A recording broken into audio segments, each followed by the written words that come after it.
My name is Dario Hasenstab. I'm here with Balder Hagratz, and we are back with the Western Bubble podcast. And we are knee-deep in the summer, meaning there are a crisp 24 degrees here in Berlin, and I assume somewhere around 40 degrees in Madrid. As we promised before, next week in our final episode of the season, we will be looking into solutions to the problems of the Western Bubble. But until then, we kind of want to look back a little bit at the past season and just compare some of the biggest issues that we've covered in season 4 today from when we talked about them. Hi, Balder.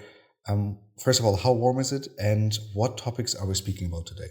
Hi Dario. Well, as you very well know, it's indeed close to 40 degrees, and that's not something to either make fun of or to emphasize too much, because it is, it's tough. It's hard. You walk out and you walk into this wall of heat.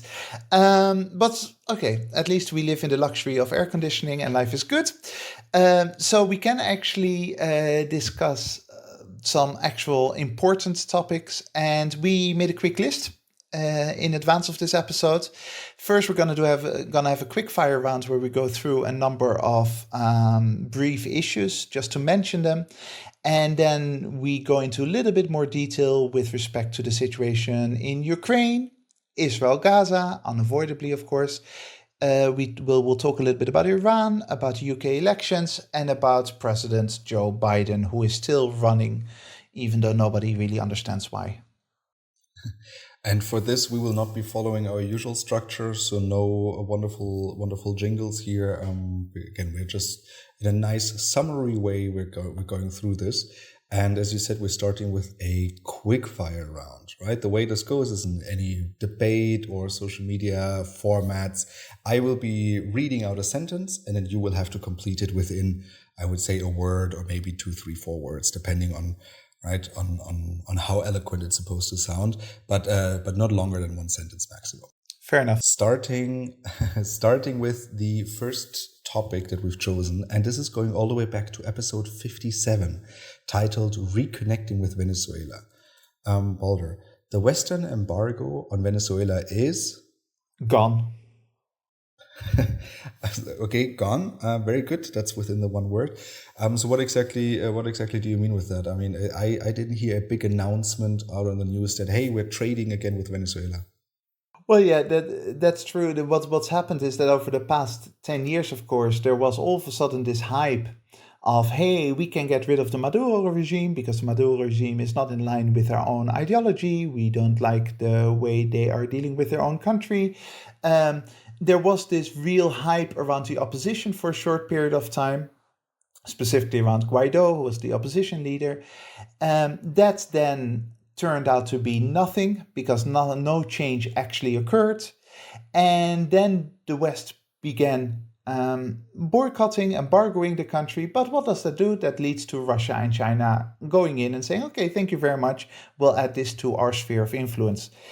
And this has damaged the Western position, and now the West is slowly, without actually, announcing it, because it's nothing to be proud of, slowly re-engaging with the Maduro regime. And they're even using the upcoming elections as an excuse, right? Like, hey, all of a sudden Venezuela is democratic again, there are elections, so now we can deal with the country again and get some slice of their oil reserves, essentially. See, particularly before the upcoming elections, this is one of the episodes that, in case you've missed it, would be very good to go back to them, right? Because we will not be publishing any episodes throughout our summer break. But here, this is maybe one of those that it might make sense to go back to. Just as an episode that was shortly after, that's episode 59, called Global Conflicts We Forgot About. And here's actually 2 topics that we want to cover. And the first one is about Yemen. And Balder, here's the sentence to complete.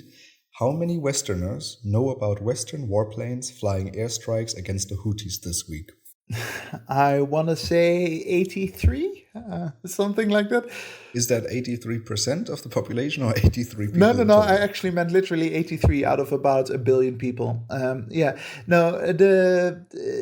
strikes against the Houthis, and just the whole militarization of the region is something that has gone completely under the radar for most people. And what is fascinating about that is that you have countries, include, for example, my country, the United States, of course, the United Kingdom, of course, but also the Netherlands, essentially bombing Yemen. For better or worse, you can debate that, but military action against Yemen, and the Dutch population doesn't know about it, doesn't care about it.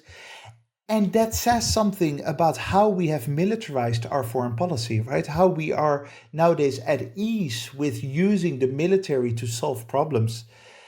And that contrasts with our image in which it's China or Russia that are all the time being militarily active, and as if we are just peaceful peoples that want to make the world a better place. No, we are bombing the world and we don't care, apparently. And this is taking place in the country with the worst humanitarian crisis on the planet today. Exactly, where again, the West has had a lot of responsibility there, right? The fact that the United States supported the Saudi war in Yemen, and the whole war on terror environment in which this happened, the whole situation with Israel, all of these things contributed to enormous humanitarian hardship, enormous suffering in the country, and we are happily bombing there as if that is a legitimate thing to do. Moving on to another country that we don't talk about a lot, MONUSCO, the United Nations peacekeeping mission, leaving the Democratic Republic of Congo is essentially a formal admission of the UN being pointless and worthless. Because the situation has not improved compared to 20 years ago, right? We're still looking at the same environment in which humanitarian situation is not amazing, and conflict is happening. I mean, it's going up and down, right, in waves. Sometimes there's more, sometimes there's less, but ultimately the mission has not achieved a lot. It's exactly what you're saying. So depending on the year, there's more or less violence, but there is absolutely no solution in sight to the continued instability in the Eastern DRC. There has been no solution even offered, really, and it's been completely obvious that the 20,000 peacekeepers did not actually improve much. They did not do much, and the local population is completely fed up with their presence there. Now, when I say that the UN is worthless, I mean it in this specific context. I will always insist that there is room for a round table where countries cooperate and work together. But when it comes to the Democratic Republic of Congo, this has been a shameful episode of UN peacekeeping. Mm-hmm. Moving on in our quickfire to episode 47, when we talked about the coup in Niger. And here the sentence goes: the Western position in West Africa is one of almost total surrender. Because we're no longer really present there, right? So the French have pulled out. This is what we discussed in that episode. And we also, quite frankly, we're not hearing about it a lot anymore. No, because the West has pulled out. So basically, the moment we decide that it's either too embarrassing or no longer interesting for us, we don't report about it anymore. And this is one of the problems of Western media, right? Western media very much go with those geopolitical flows, and they love emphasizing those issues where the West looks good, where the West seems to be making some kind of positive difference. But whenever there is a clear failure, then, we stop talking about it, we stop caring about it, because it doesn't fit into our own delusional image of us being a force for good in the world. And in the case of West Africa, I think surrender is probably the reasonable thing to do. The West has nothing else, and this should be up to African countries to deal with. But it is astounding how only 5 years ago there was military presence by, again, the countries I just mentioned, always the same kind of countries like the Netherlands, the UK, the United States, France. And now it's essentially Russia and China being the main geopolitical powers in the region. Moving on from West Africa to Haiti, to episode 75, a very recent one titled Haiti Failed by the West. And the sentence goes: the West staying out of Haiti is... finally, lessons learned. Right, basically very much in line with what we discussed in the episode, that after the history of France, of Germany, of the United States, and Haiti. Despite the very bleak situation right now on the ground, right, with a lot of humanitarian suffering as well, it might be a better option for the West to actually stay out of this. Exactly, and the reason for that is that the West cannot separate its own interest from the actual humanitarian interest, right? This is always a common problem with these situations, that the West goes in formally to make the situation better. The same could be said about Southern Sudan and even the DRC and all these other places. They go in saying, hey, there's humanitarian suffering, we want to help. But then a whole baggage load of other interest, economic interest, military interest, geopolitical interest come in, and thereby the presence of the West actually doesn't solve the problem for the local population. It makes it worse and it damages the Western reputation. And in the case of Haiti, it seems that the West, at least now, is finally a little bit more reluctant to do anything about it. And I would argue that until they figure out a completely new way of dealing with it, that's good news for everyone involved. Moving on to the last topic of our quickfire round, the French parliamentary elections, kind of connected to episode 81 that we recorded on the European Parliament elections, where we discussed Macron calling these snap elections. And the sentence goes, Marine Le Pen winning the first round of the French elections is... Not a surprise, even though for some reason everyone pretends to be shocked, but this is the result of years and years of political evolution in France and Europe in general. And then the response by basically the political establishment, right, by grouping together for the second round of elections, basically saying, okay, we're so scared of the right wing that we're now all going to pool our sources together to stop this. That's not right. It's fighting the symptoms, it's not fighting the root causes. And arguably exacerbates the symptoms in the long run, right? So they might keep Le Pen out. As we're recording, basically, the elections are going on. We're recording this on Sunday the 7th, so we don't know the results yet of the second round. But they might be able to keep Le Pen out of a majority by doing this in the short term, but in the long term, it only seems to legitimize the feeling among large segments of the population that there's an establishment who want to keep their votes and their unhappiness down, and thereby would make things much, much worse in the long term. Okay, now that we're done with this quickfire round, right? I don't know about you, but it felt a bit stressful to me, right? Kind of. I mean, right?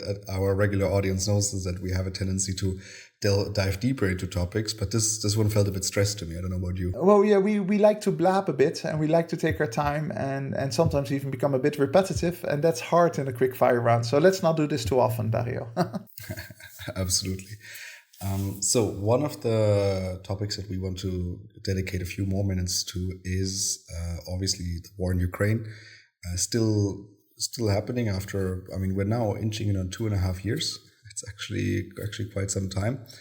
And there's two topics here, right? So the first one is one that we've discussed in multiple episodes over the past, but it seems like we're the only ones who are discussing this.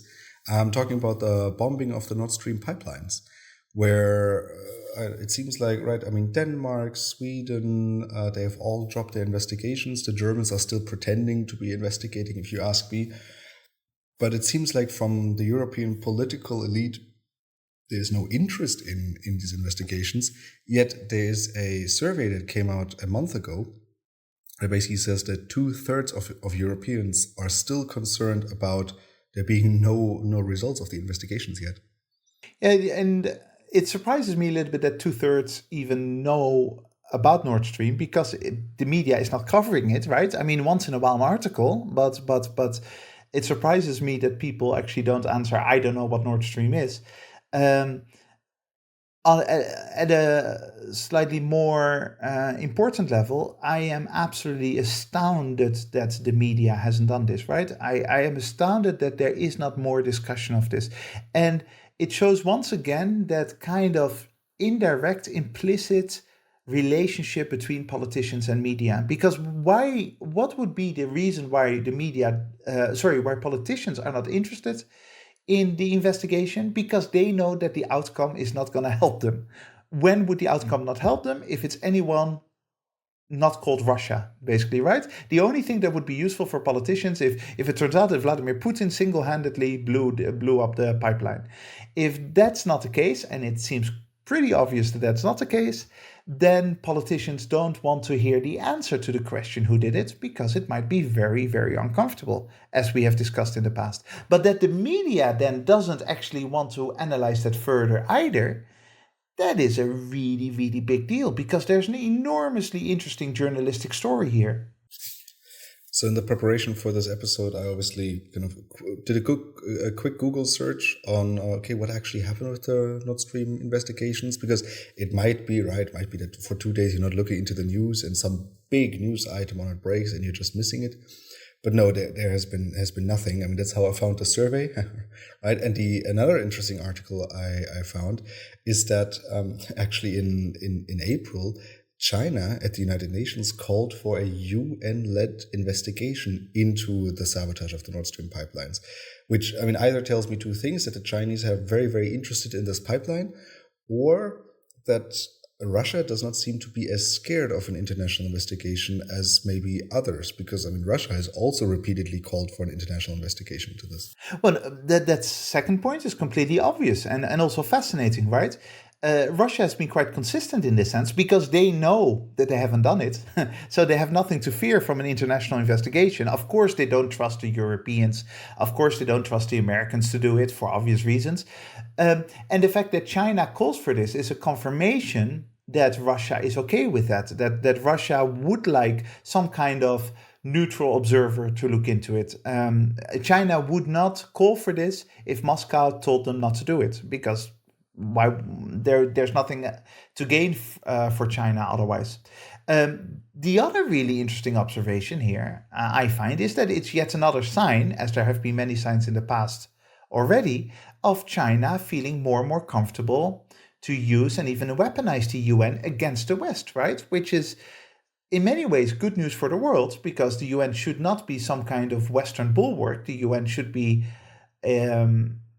responsible, accountable to the entire global population, and not just a few that started it 80 years ago. But on top of that, it also shows that China is becoming more and more confident about its position at a global level. So in that sense, that's an interesting news item. Not much will come of it, because the UN is still very, very clearly influenced by Western politics. But the fact that we're still, after all of this time, none the wiser about what actually happened is absolutely astounding, and a huge indictment of Western media more than anything. One of the topics that we will be covering in our episode next week, when we are trying to fix the West. Another item very interesting when it comes to the war in Ukraine to me is that now for 2 years, right? So I'm going to take the first 6 months of the war out, but for 2 years now, it seems like we've been trapped in a 3-month cycle of, every 3 months, it's basically either like it's saying that, oh, Russia is really advancing on the ground there. North Korea is sending ammunition and Iran is sending drones, and they found some old Soviet tanks, and I don't know, somewhere in the garage that they will now be sending to the front line, and they're advancing, and Ukraine might fall very soon. So the West really needs to step up their commitment to Ukraine, right? And then a few weeks later, we're seeing that, oh, Russia's offensive is really not doing well. It's basically only going to be another 2 years until Russia runs out of steam. They're already asking female prisoners to serve at the front, and they're trying to get mercenaries involved. I don't know, are we stuck in one of those bad movie plots, right? Where like the same day repeats over and over again until you found the right solution? Yeah, Groundhog Day, which is a brilliant movie that everyone should watch. A little bit. So what you see here is this need for the media to paint a clear picture, right? Reality is complex. The reality of the war in Ukraine is very complex. There's no obvious winner. You could argue that everyone is a loser because of the enormous destruction and enormous suffering that mostly the Ukrainian people are feeling. But the military analysis and the long-term sort of political analysis is muddy. It's not clear. And yet the media desperately want to tell a narrative, right? They want to say, oh, it's clear that we're now at breaking point, and we all need to support Ukraine to make sure that Russian tanks don't drive into Kiev. Or they want to say, oh, it is clear that Ukrainians are winning, and finally we will see Putin get a bloody nose or something like that. And of course, that doesn't correspond with a really, really difficult situation where once in a while a little bit of military gains are made by the Ukrainians, then they're made by Russians. But the bigger picture is that it's basically a standoff. It's almost like a World War I scenario of trench warfare where there is not much happening except that every day destruction takes place, people die. Over the long run, it's likely that Ukraine will run out of resources, certainly human resources, soldiers, people, faster than Russia for obvious reasons. Mm. Oof. Moving from one pretty dark topic, right, with a lot of humanitarian suffering, to another pretty dark topic with a lot of humanitarian suffering.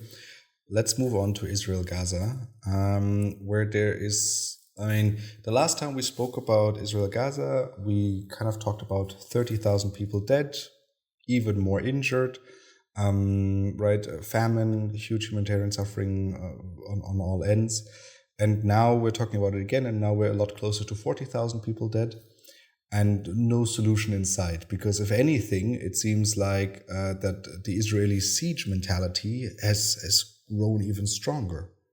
Yeah, and then we should also say that those 40,000 people dead doesn't count the extra deaths because of lack of medical care in general, right? So if you have cancer, you're much less likely now to get support, to get hospital help than you would have had a year ago. So the actual number of victims is much, much higher.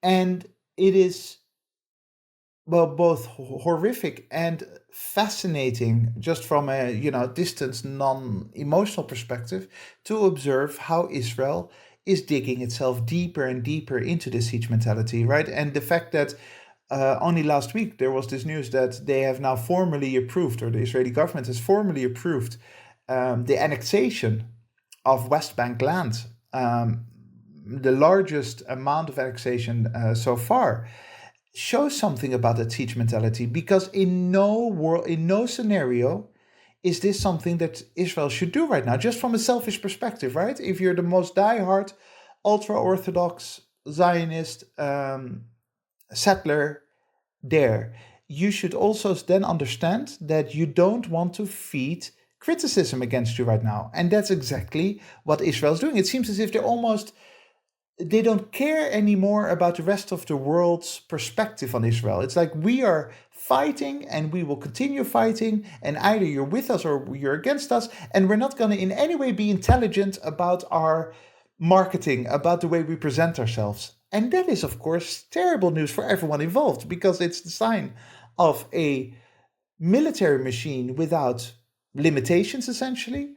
And it is the sign of a country that is no longer in touch with reality. Because, right, so basically foreign policy 101, right? If you do a quick stakeholder analysis of all of this, one of the biggest interests of Israel is obviously not to lose its allies.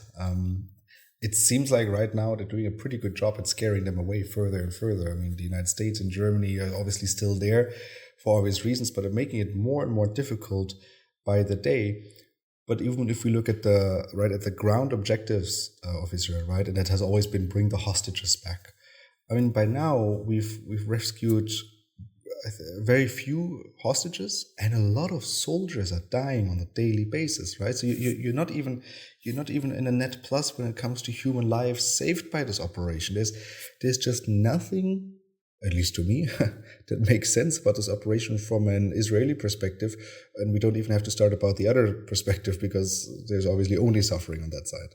Yeah, and it really shows a certain level of insanity, which maybe can be explained by deep historical trauma. It can be explained by the history of Israel that has gone through cycles, internal politics, also external politics.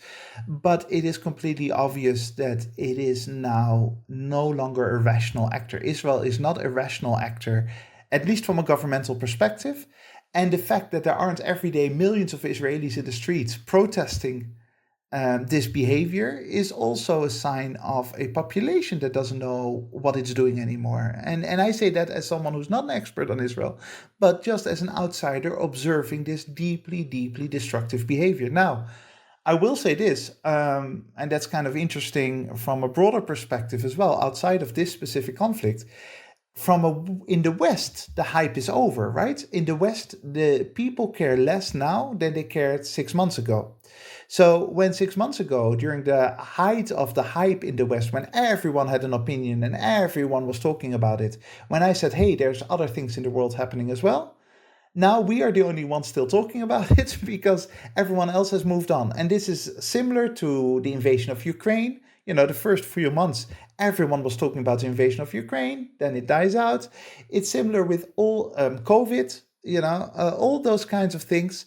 And maybe Israel is kind of banking on that the West just doesn't care enough anymore because they're tired of the news, so they just let Israel get on with it. But in the long run, of course, the damage is very, very severe, both in terms of Palestinian suffering, but also the Israeli position in the world. And Israel's heading for a very difficult few decades with very little empathy or support from the rest of the world. I mean, just just to add to this, I mean, there are protests. It's more like tens of thousands rather than millions on the street, which you said. Yeah. Let's kind of stay within the Middle East, but move on to the next topic, to one of the topics that we've actually discussed in one of our very first episodes, right? When we talked about the Iran nuclear deal, and here we're talking about Iran, because already 2 years ago, right, in our basically second episode, I think it was, we talked about the Iran nuclear deal, and in there we quoted intelligence, right, from different Western actors that said that Iran is this close. And for the audience that can't see it, I'm pinching my fingers together, to getting the nuclear bomb, right? They're basically weeks away. Polder, that was 2 years ago. And yet we're still reading newspaper articles, again, just published last week, that Iran is only weeks away from a nuclear bomb. But just as I said 2 years ago, this has been a common pattern ever since 1979, or maybe the early 1980s. In the early 80s, there were reports from the Mossad, from the CIA, from Western European intelligence agencies, all saying, again, Iran is this close to nuclear weapons. They're going to develop nuclear weapons, and we have to stop this. And over again, the cycle repeats itself.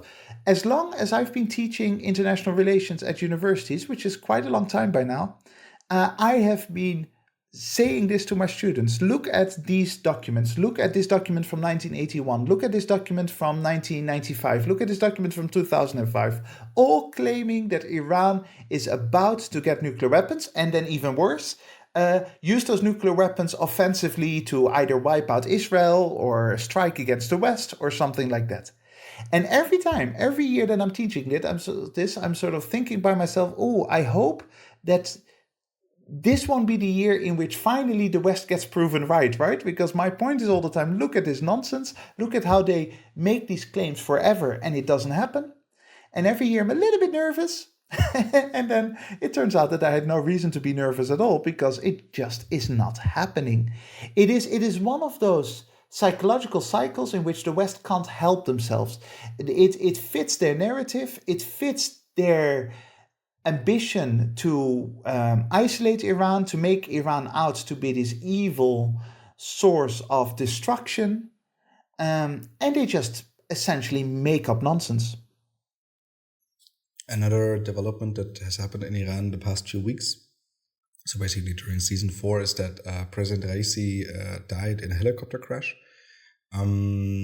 where we now have seen elections, right? And in these elections, actually a moderate candidate won, which has not really, there has not really been a reaction from the West, right? Usually, hey, there's elections, that's something good from a Western perspective. A moderate candidate has won. Oh, that's good, maybe. But this time that hasn't really happened. But once again, because it doesn't fit into the Western narrative. So the fact that there are elections at all is kind of uncomfortable for the West, because it seems to suggest that Iran is a little bit more complex than we give them credit for, right? So that in itself is something that doesn't really fit our perspective. We'd like to think of Iran as just some country ruled by evil ayatollahs where nobody has any say in anything. Whereas in reality, the political and intellectual environment in Iran is much more complex than that. And that's not me defending the politics of Iran. There are lots of things that I personally feel very uncomfortable about.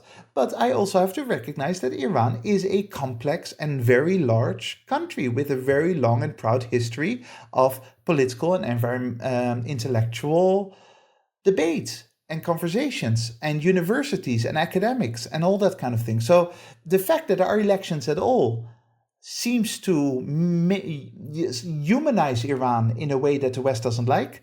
If then a moderate wins, that makes it even more confusing for that Western narrative, because we'd like to think that it's always the Ayatollah, they're just putting their evil conservative puppets in power, and that's clearly not the case in Iran.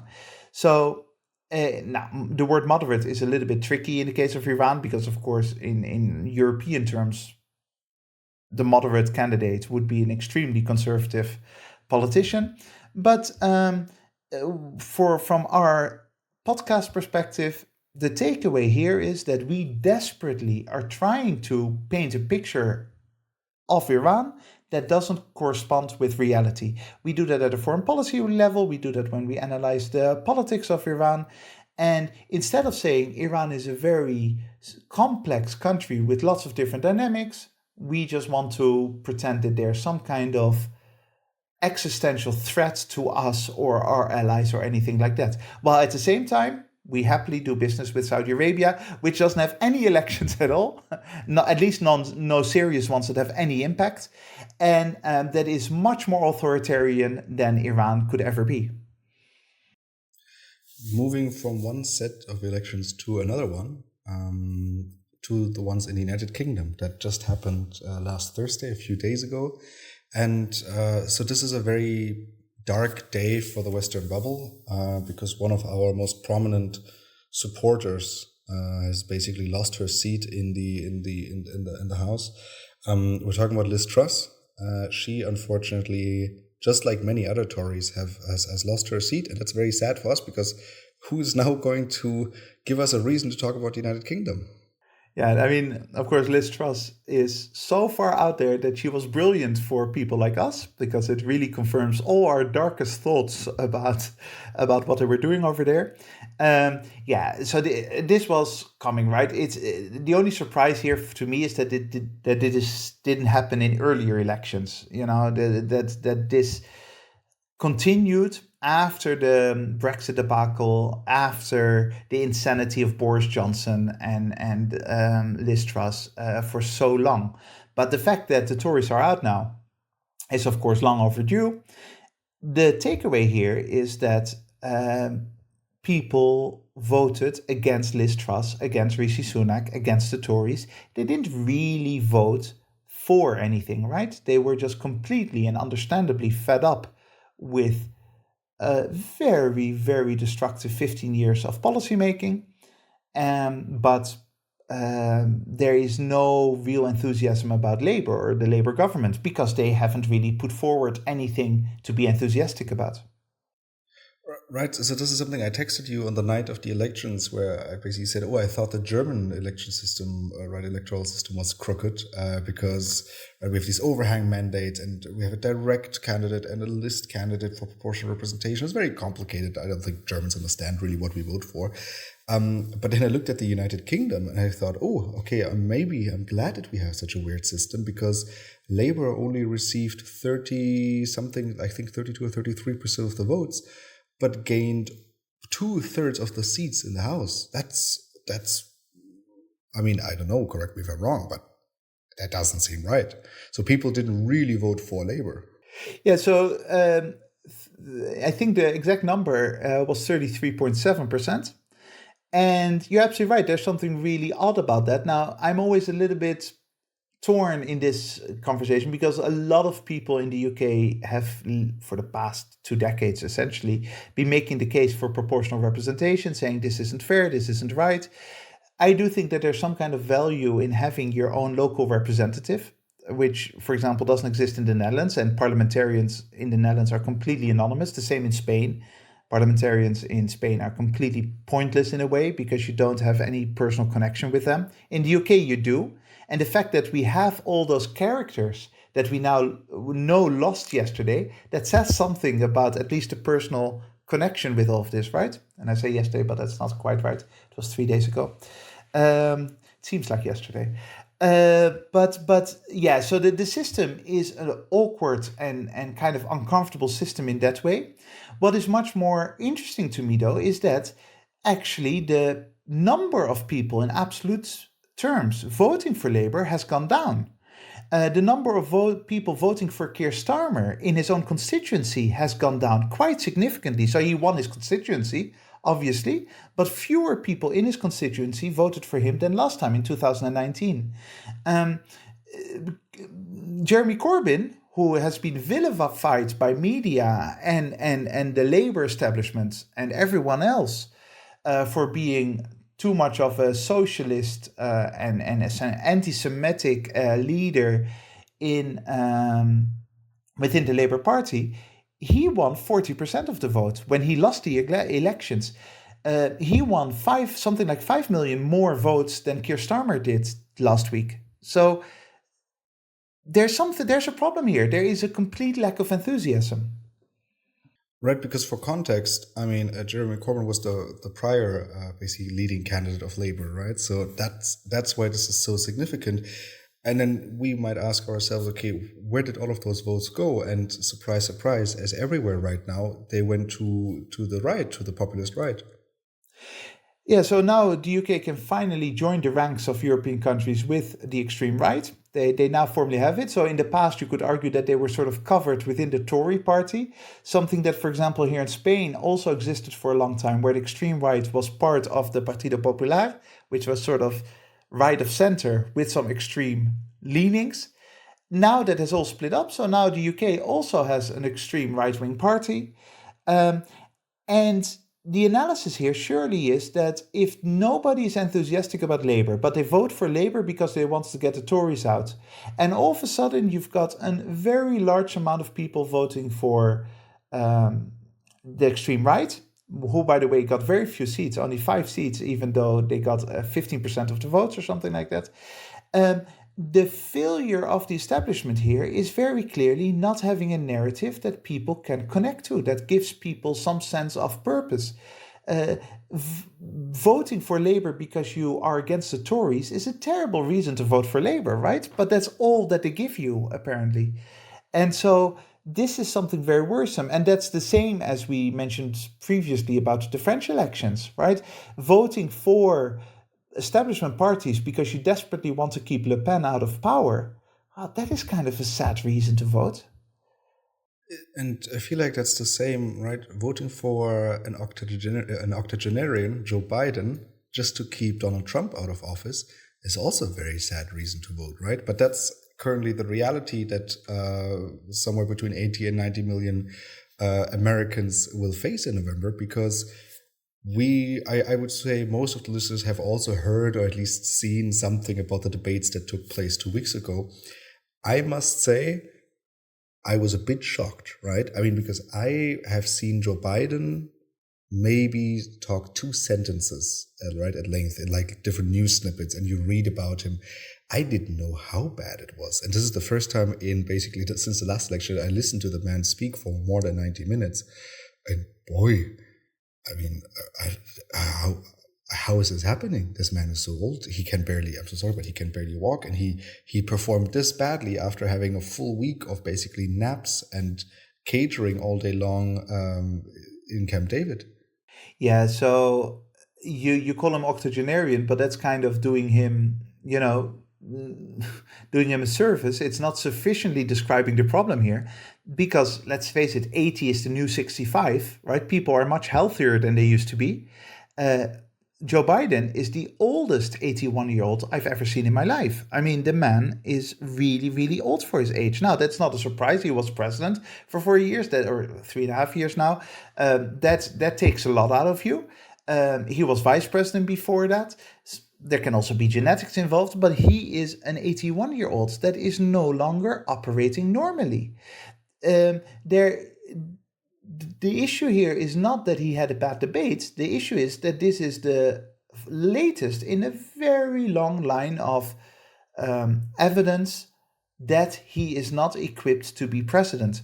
There was even a judge who told the world essentially, hey, I can't put Joe Biden on the stand because he is too old. He doesn't remember things. He doesn't remember when his son died. He is too forgetful for me to use him in a legal proceeding.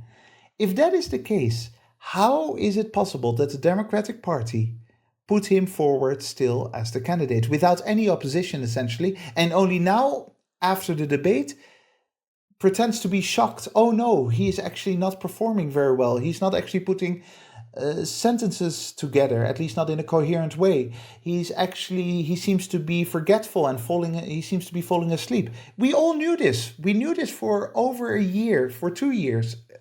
And all of a sudden now there's panic. Well, that's a bit late. Well, sometimes I'm late to the party, but it's genuinely concerning. And the reaction to this in the media landscape, right, was the New York Times, the editorial board, basically calling on the Democratic Party to not nominate Joe Biden. I mean, there's still a chance of them not nominating him, right? Basically, only if he steps down. The media has called on him to step down. Some very few prominent Democrats have called on other Democrats for Joe Biden basically to not be nominated. But it is a little bit late, right, for that. And also there's no real, I don't really see an alternative. And all of this is just such a picture perfect example of what we've been discussing in the past few weeks, particularly in the last week with the Supreme Court, with kind of like the, old people clinging on to power and the establishment saying, well, he's the best we have. Well, if he's the best you have, then good night. Yeah, and it's maybe not even so much he's the best we have, but he is the one who will perpetuate the dynamics that we're comfortable with, right? So it's the problem with establishment politics always, not just now, but throughout human history, is that they want to maintain the dynamics because they're uncomfortable with what would happen if those dynamics change. And so the establishment said to itself, hey, let's not create any uncertainty. Let's just have Biden there again.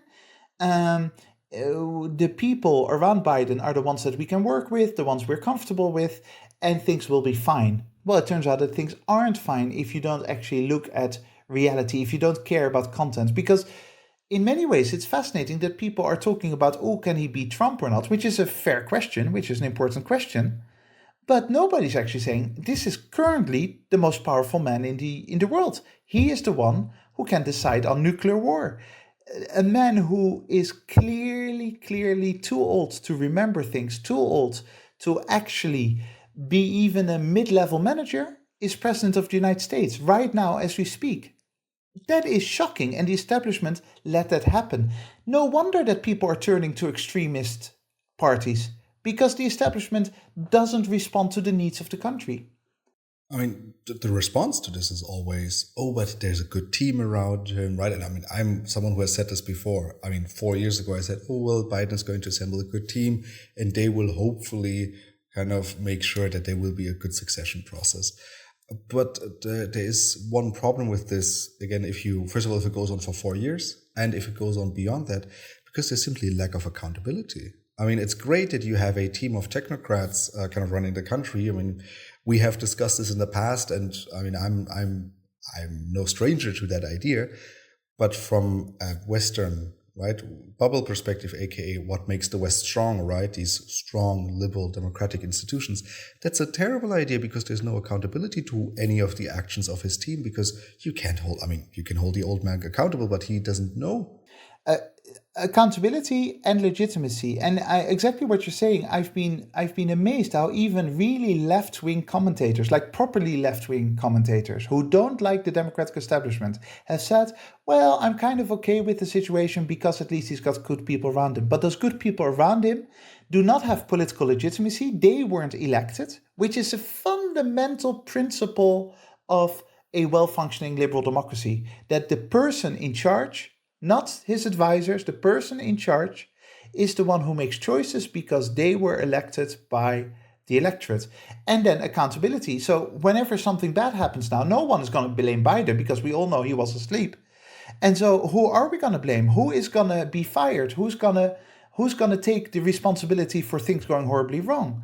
This is really, really bad. And it seems that too often we are forgetting about the content of these issues. We forget about the actual reality, the day-to-day affairs, and we talk about the political spectacle around it, right? And we care about, oh, the only thing that matters is beating Trump.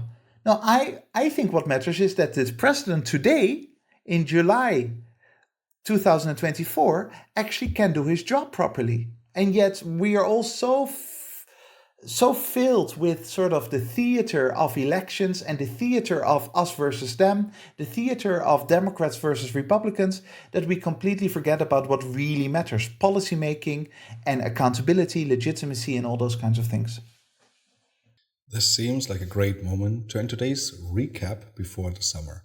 If you have any questions, comments, or you heard a mistake that we've made throughout the episode, please make sure to send us an email to thewesternbubble@gmail.com, and we will try to incorporate them in our following episodes. Thank you very much to the listeners for joining us today. Make sure to join us again next week when we present solutions for problems in the Western bubble. That is it from my side. Balder, which closing quote did you pick for us today? And this is a quote that might as well be a bit of advice for us in the next few days when we have to think of solutions for the next episode. This is a quote from Albert Einstein, who said, "We cannot solve our problems with the same level of thinking that created them."